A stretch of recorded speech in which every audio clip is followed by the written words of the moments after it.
Deux âmes sur un perchoir. Bérengère Musard, Guillaume Gex.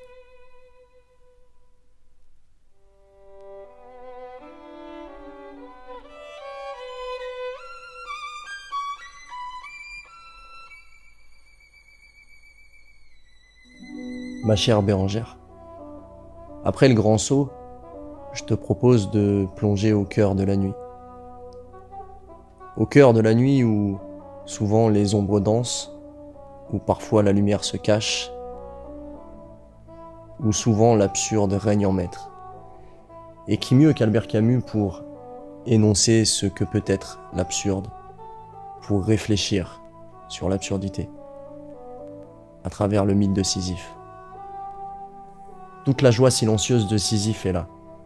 Son destin lui appartient. Son rocher est sa chose. De même, l'homme absurde, quand il contemple son tourment, fait taire toutes les idoles. Dans l'univers soudain rendu à son silence, les 1000 petites voix émerveillées de la terre s'élèvent. Appels inconscients et secrets, invitations de tous les visages, ils sont l'envers nécessaire et le prix de la victoire. Il n'y a pas de soleil sans ombre, et il faut connaître la nuit. L'homme absurde dit oui et son effort n'aura plus de cesse.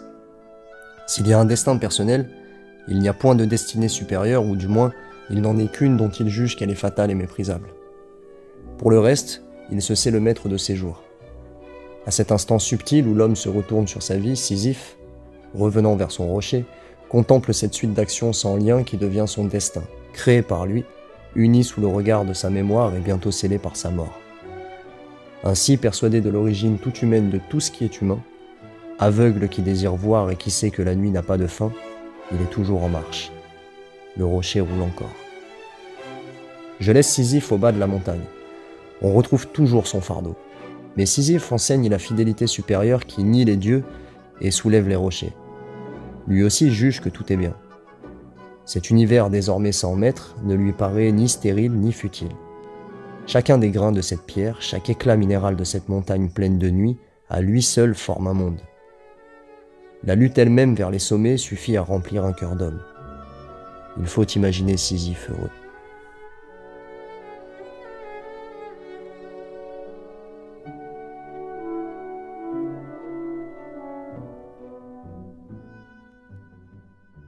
Bérengère Musard. Je suis fascinée par la capacité qu'a l'être humain de trouver du sens et de la beauté dans l'absurdité, tout comme celle de briller au cœur de la nuit. Par ce texte, le titan Camus se fait Prométhée en dévoilant Sisyphe. Il nous offre un pont vers l'interprétation du soi. Et la lumière, cachée par l'obscur, nous plonge dans l'abysse où vivent nos ombres, cachées à elles-mêmes par le bruit des espoirs. As-tu déjà remarqué, Guillaume, comme la nuit est scintillante? Je me souviens enfant de scruter le noir de ma chambre, car mon cerveau et mes yeux, cherchant des points d'accroche, me faisaient voir des petites étoiles furtives et lumineuses, des couleurs et des formes. Je voyais ce que je cherchais à voir, la lumière, oubliant d'observer la profondeur de la nuit et ce qu'elle tentait de cacher. C'est cela aussi l'absurdité, de vouloir systématiquement autre chose que ce qui est là, sous nos yeux, présent. Le cœur de la nuit, c'est le cadeau qui nous est donné de voir, de ressentir, de se ressentir et de s'entendre dans nos espaces oubliés. C'est aussi plonger dans la dualité. La lumière nous éblouit parce que nous étions plongés dans le noir.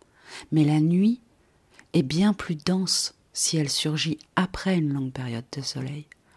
Alors la lumière nous manque, nous nourrit dans nos espoirs par son souvenir chaleureux.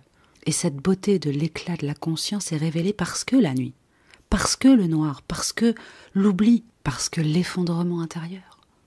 Et finalement, à travers cela, cette impermanence, ces hauts, ces bas, même dans notre intériorité, nous subissons la gravité. Ce qui monte peut redescendre et ce qui est descendu peut remonter.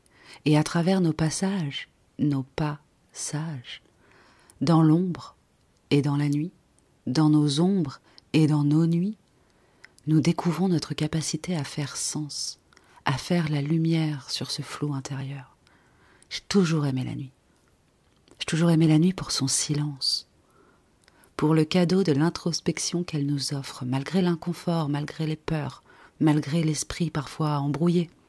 Et elle nous délivre un message. Elle dit « Va voir en toi, va voir ce que tu ne veux pas voir. J'assombris toutes tes certitudes, afin que tu découvres ce que tu ne connais pas encore, pour que tu ressentes ce que tu as laissé dans cet espace obscur de toi-même. Et si vraiment tu t'y intéresses, si vraiment tu vas le chercher, la nuit ne durant pas toujours, tu pourras alors revenir avec cette part de toi vers la lumière.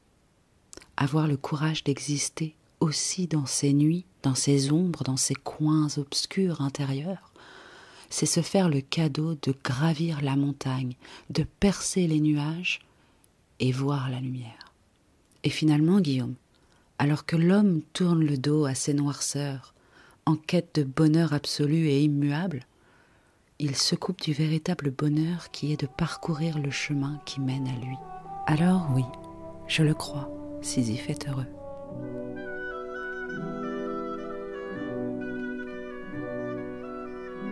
Guillaume Chaix.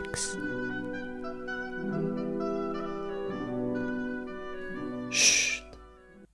Au cœur de la nuit, chut. Absurdité. Étymologiquement, ça veut dire quelque chose qui est discordant, qui ne colle pas, qui ne s'assemble pas. Si on décompose le mot, on a le préfixe ab, qui sépare, comme quand je m'abstiens, ou quand j'absous. Et puis on a la surdité. Donc absurdité, c'est séparer la surdité. Si je me sépare de ma surdité, est-ce que ça revient à dire que j'entends alors? Être absurde, c'est voir autrement. Un sens en chasse un autre, t'as vu? Et si je vois autrement, alors j'entends différemment. La perception. Toute une histoire, n'est-ce pas? Celle de Sisyphe interroge. Condamné à trimballer un rocher en haut d'une montagne avant que ce dernier ne lui échappe, redescendre, puis remonter à nouveau. C'est absurde, certes. Sauf que, aussi vrai que l'important n'est pas la chute mais l'atterrissage, ici l'important n'est pas le châtiment en tant que tel, mais le sens qu'on lui donne. Vivre, c'est faire vivre l'absurde, nous dit le copain Camus. Pourquoi Zeus en arrive-t-il à condamner Sisyphe de la sorte? Parce que Sisyphe a défié les dieux parmi lesquels Thanatos, divinité de la mort. Plus encore, il l'a enchaîné, l'empêchant ainsi de faucher les vivants. Le dieu de l'Olympe envoie alors Arès délivrer la mort et par là même charge le dieu de la guerre d'emmener Sisyphe aux enfers. Malin, Sisyphe sait qu'Hadès est le garant de l'ordre souterrain et il avait alors chargé sa femme de ne pas assurer les funérailles coutumières. Ce qui permit à Sisyphe de négocier avec Hadès, puis de remonter à la surface de la terre pour régler cette histoire, et ainsi échapper à la mort physique, jusqu'à ce que Thanatos intervint finalement et aille le dénicher. On n'échappe pas à la mort, comme on n'échappe pas à la nuit. Et on n'échappe pas à la mort car elle est le principe opposé de la vie. Si absence de mort, alors absence de vie. Si absence de jour, alors absence de nuit. Et c'est là où le châtiment de Sisyphe prend tout son sens.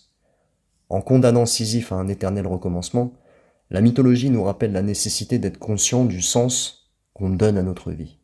Peu importe l'épreuve, seul le sens qu'on lui donne compte. Tu vois, Bérangère, quand j'étais petit, au cœur de la nuit, je sentais tous les fantômes se masser au pied du lit. Ils me fixaient, ils tournoyaient. À mesure qu'ils insistaient, je cachais mon corps entier sous le drap et je priais. Enfin, j'essayais. Jusqu'au jour où j'ai trouvé la force de leur parler. Ouais, je parlais avec mes fantômes. Bon, en vrai, c'est surtout eux qui m'ont parlé.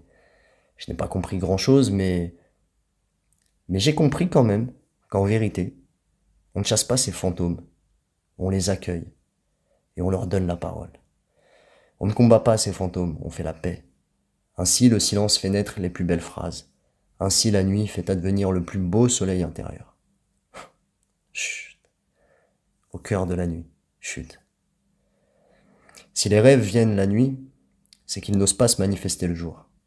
T'as pas remarqué qu'au cœur de la nuit, on a souvent les plus belles aspirations? Ces nuits estivales où les étoiles filent en même temps que les tracas du temps qui passe. Car oui, la nuit arrête le temps. T-E-M-P-S. À nous, le jour, d'arrêter le temps. T-A-N-T. Je vais même plus loin. À nous de faire en sorte que la nuit soit lumineuse. À nous de profiter de la lumière du jour pour éclairer nos nuits. Ce n'est pas absurde en fin de compte. En tout cas, pas au sens qu'on donne généralement à l'absurdité. c'est faire preuve d'une sacrée dose de discernement.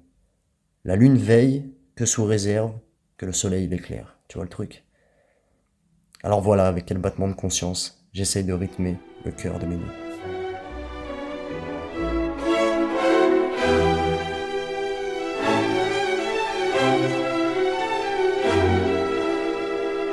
Nous avons tous tellement à partager sur nos nuits intérieures, sur nos absurdités, que c'en est vraiment très très inspirant. Et je vois que toi aussi, cela t'a beaucoup inspiré, mon cher Guillaume. Ah, le cœur de la nuit, ouais. Bien sûr que ça m'inspire. C'est là où je fume le plus de cigarettes. C'est là où je vois le plus de trains passer, parce qu'il y a une gare pas très loin de chez moi. C'est là où je vois les lumières dans les tours que j'ai en face de chez moi s'éteindre. C'est là où je vois les gens aller se coucher. C'est là où j'entends les oiseaux qui commencent à se taire. C'est là où je regarde le ciel. En fait, c'est là où je prends le temps, finalement. Et un jour, enfin une nuit en l'occurrence, je me suis demandé par où aller. Quelle direction prendre? Ça m'a inspiré une petite histoire, Bérangère. Ah, génial, j'adore les histoires.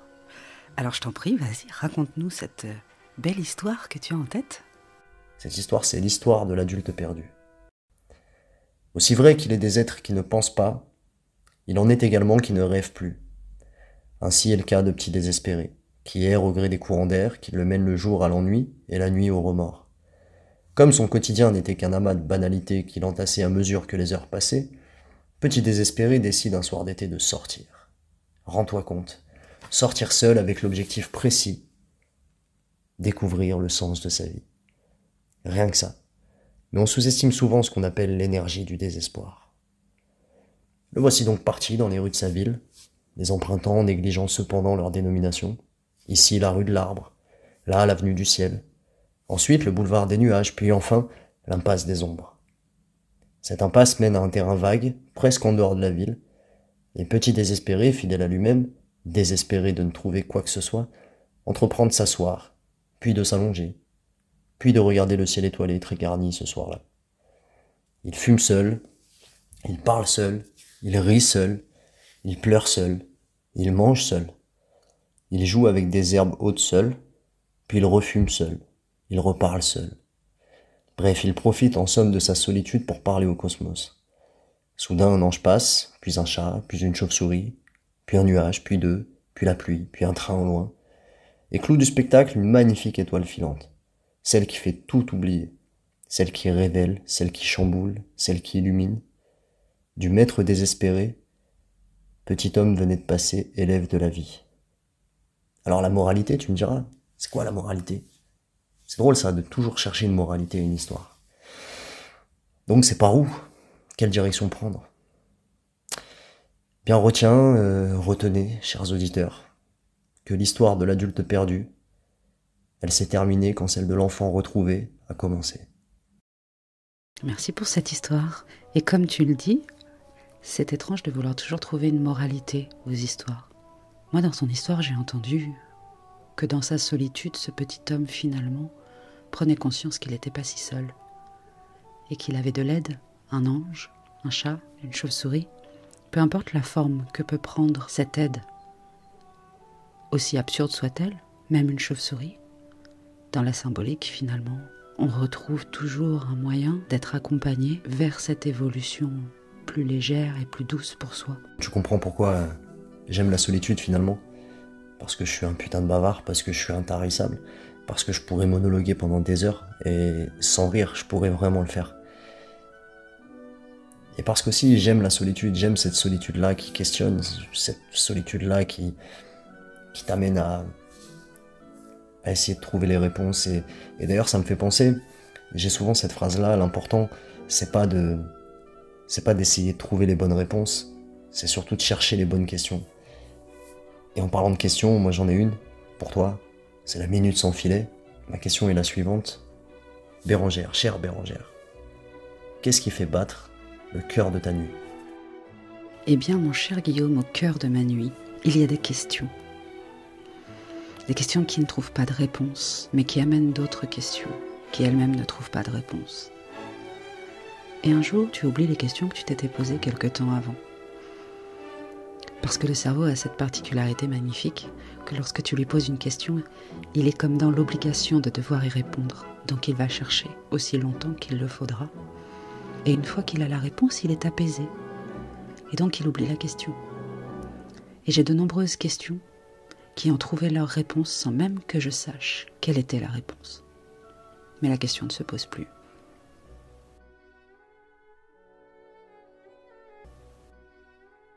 Et finalement, ce que j'aime dans ce chemin, dans ce parcours, dans cette évolution, dans cette avancée à l'intérieur de soi, dans le cœur de notre propre nuit, c'est qu'on y avance à tâtons, la plupart du temps sans même s'en apercevoir.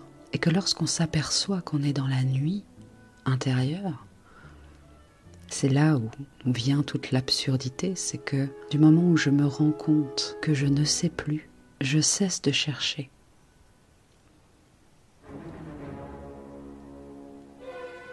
Laisse-moi t'expliquer cela. Lorsque tu n'as pas conscience que tu cherches, que tu tâtonnes, que tu es aveuglé, embrumé, tu continues d'avancer. Tu avances mal, tu te cognes, mais tu continues d'avancer. Et lorsque tu te rends compte qu'il fait nuit, que tu ne sais pas où tu vas, tu prends peur et tu t'arrêtes.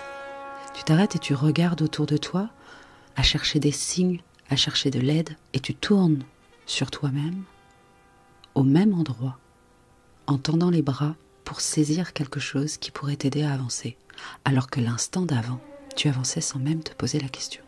Et c'est cela qui me paraît, moi, absurde. C'est que tu t'arrêtes au milieu de la nuit alors qu'il n'y a rien à voir, et tu traces ta route dans la lumière alors que c'est là que tu devrais t'arrêter pour observer, te nourrir, t'émerveiller, te gorger de vie. Alors ce que j'aurais envie de dire, c'est tremble, mais avance. Cherche, réfléchis, essaye autant de fois que tu le peux, mais avance. Parce que oui, tu peux te poser au cœur de la nuit, chercher l'étoile filante, chercher l'ange qui passe, chercher le chat, chercher la chauve-souris. Mais si tu n'engages pas ce mouvement, de te relever pour te mettre sur tes jambes et enclencher la marche vers la joie en toi, vers l'émerveillement, vers l'aube, personne ne te relèvera. Ce qui fait battre le cœur de ma nuit, tu me demandais, Guillaume, c'est la chance du repos accordé et la certitude que demain il fera jour.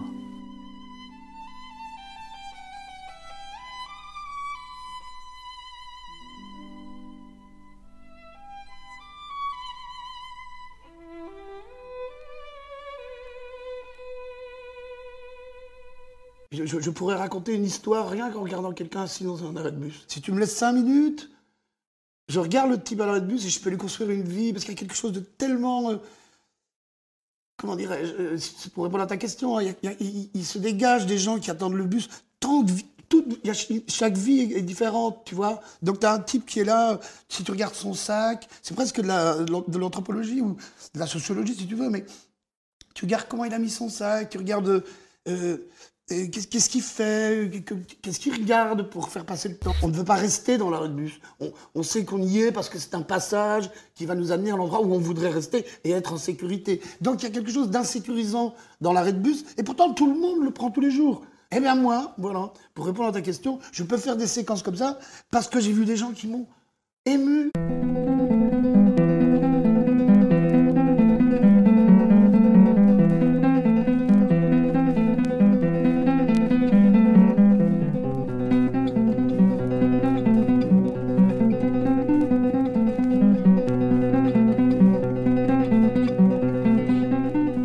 Deux âmes sur un perchoir.